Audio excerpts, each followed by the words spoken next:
Les rats sont de retour à Paris. Une invasion qui réveille nos préjugés et nos angoisses. Et oui, qu'on se le dise, les rats font peur. Et pourtant, rien à signaler, ni dans nos égouts, ni dans nos poubelles. C'est porteur de maladies, c'est sale. En général, on en trouve dans les endroits, dans les égouts. Ça nous fait penser à la maladie, la peste, les microbes, la saleté. C'est vrai que le rat, c'est un peu l'animal banni dans les mentalités, parce qu'il est moche, parce qu'on dit qu'on n'aime pas sa longue queue. Je veux faire de grandes choses, papa. Ne t'approche pas des humains, ils sont dangereux. Des préjugés qui sont en train de disparaître. La raison ? Ratatouille, dernier né des studios Pixar, qui est sorti sur nos écrans le 1er août dernier. Faire d'un rat un héros charismatique et attachant était une véritable gageure. Et le pari est largement gagné, plus de 7 millions d'entrées à ce jour. Un succès qui dépasse largement le cadre du cinéma, Ratatouille est devenu un véritable phénomène de société. C'est donc Rémi lui-même, notre héros toqué, qui va nous accompagner dans la capitale afin d'en savoir un peu plus sur ce produit de consommation qu'est devenu le rat. De la fiction à la réalité, il n'y a qu'un pas que les enfants franchissent volontiers avec la complicité de leurs parents. Pour preuve, la très forte augmentation des ventes de rats en animalerie. Et comment on fait pour le sortir de la maison ?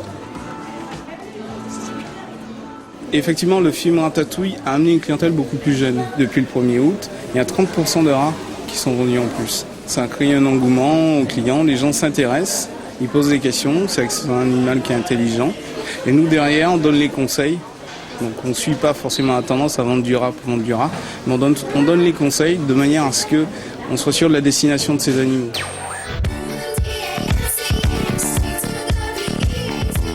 À quelques kilomètres de là, retrouvons une ratophile très expérimentée.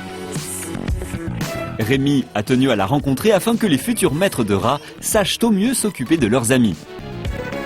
Et tout d'abord, faisons la connaissance des 7 merveilles de Coralie. Alors, je vous présente Cheyenne, Amadeo et Logan. Lui c'est Anakin et lui c'est Murtag.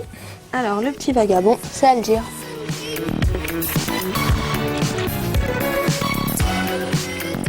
Une love story qui a débuté bien avant l'avènement de Ratatouille. Moi, j'ai commencé par en garder un de ma famille. Et puis, j'en suis tombée amoureuse. Donc après, j'ai commencé à avoir mes propres rats il y a 3 ans. Et depuis, j'en ai 7. C'est un animal qui donne beaucoup d'amour et qui en demande beaucoup aussi. Et c'est vrai que pour ça, j'ai trouvé l'animal qui me correspond. Le rat, un compagnon intelligent mais aussi très sociable. Contrairement aux autres rongeurs, il entretient avec les humains un rapport tout à fait privilégié. Coralie, qu'est-ce que vous leur donnez à manger ? Alors c'est un mélange équilibré qu'on fait nous-mêmes, avec des pâtes pour chiens, du riz extrudé, du riz soufflé. En fait, il faut que le mélange, on peut mettre ce qu'on veut dedans du moment qu'on compare les taux et qu'il soit bien équilibré à 14% de protéines et 4% de matière grasse. Après, c'est ce qui est le mieux pour leur équilibre alimentaire. Et après, on rajoute des fruits, des légumes. On évite les agrumes, donc le citron, les clémentines, tout ce qui est comme ça. Et en boisson, que de l'eau. Si l'alimentation est essentielle pour son bien-être, l'hygiène l'est tout autant. Une litière inadaptée peut lui être fatale. Il existe 3 types de litières pour le rat, puisque le rat est allergique à la poussière et que les autres litières, comme le copeau, font de la poussière. Donc pour le rat, il faut de la litière soit de lin, soit de maïs, c'est-à-dire la litière végétale, soit du chanvre. Le chanvre, c'est une litière qui coûte pas cher. On en trouve des ballots de 200 litres pour 10 € et qui font environ 6 mois.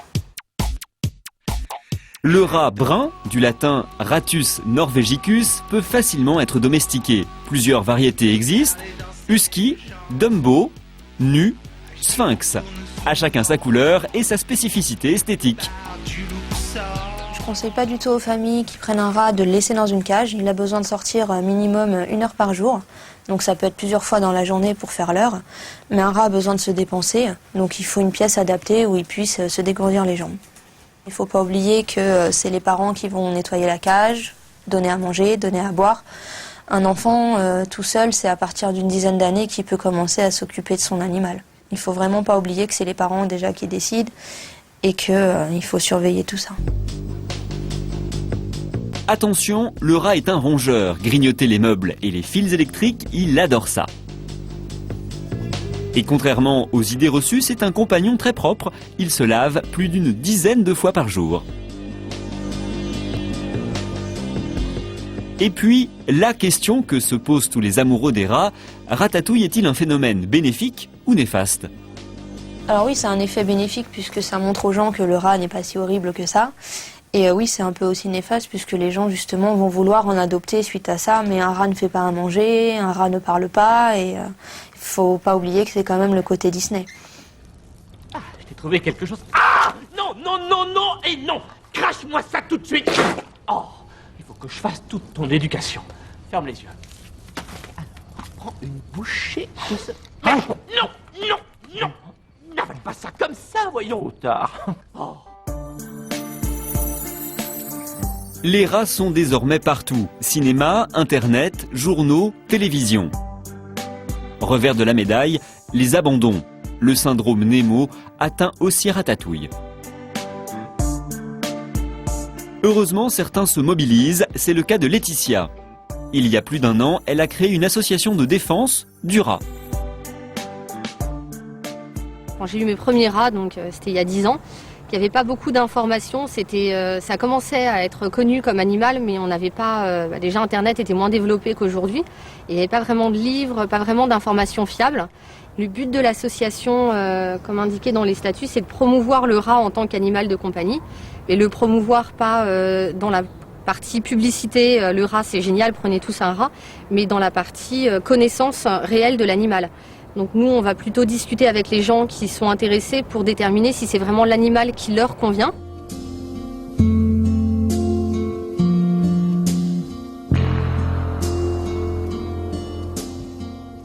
Les SPA vont pas forcément les recueillir et c'est des animaux qui se retrouvent malheureusement parfois euthanasiés par manque de structure d'accueil. Donc sans prétendre être un refuge, on a déjà réussi en un peu plus d'1 an à récupérer une centaine de rats et à les replacer. Donc c'est déjà un bon score, je pense. Et ça permet à des personnes d'avoir des animaux qui sont dans de bonnes conditions et surtout avec les informations nécessaires pour en prendre bien soin. Prendre soin de son Rémi, c'est également le faire suivre régulièrement par un vétérinaire. Les préjugés sont tenaces. Le rat, vecteur de maladies, hante encore les mentalités et les salles d'attente. Les appréhensions et les a priori de la part des gens qui connaissent mal l'espèce sont toujours très présents. En particulier, on peut constater en salle d'attente quand il y a un rat qui attend, les gens restent toujours un peu méfiants. S'il est bien surveillé, le rat n'est pas susceptible d'apporter plus de maladies dangereuses pour l'homme. En tout cas, sa possession pour un propriétaire est pas plus dangereuse que n'importe quel animal, à condition effectivement d'en prendre soin. S'il est important de se soucier de la santé de son ami, c'est que celui-ci ne vit pas très longtemps, de 2 à 3 ans seulement. Autre règle essentielle, séparer les mâles des femelles. La femelle arrive à maturité sexuelle au bout de 2 mois et elle peut donner naissance à des portées qui se chiffrent rapidement en dizaines de ratons. On a calculé qu'en 1 année, on peut donner naissance à 15 000 rats si on laisse faire les choses naturellement. C'est un animal de compagnie extrêmement intéressant parce que particulièrement intelligent, donc tout à fait dressable et très attachant par son caractère en général. Un caractère et une intelligence qui permettent également aux rats de nous venir en aide. En l'an 2000, nous vous faisions découvrir une association belge qui forme des rats démineurs. Ainsi luttent-ils à nos côtés contre les mines antipersonnelles.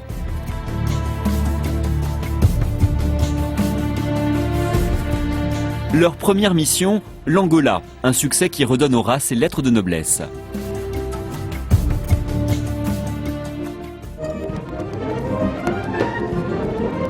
Enfin, dans le dessin animé, Rémi est un rat cuisinier, un pied de nez au restaurateur pour qui les rats restent l'ennemi public numéro 1. Nous avons pu le constater à nos frais.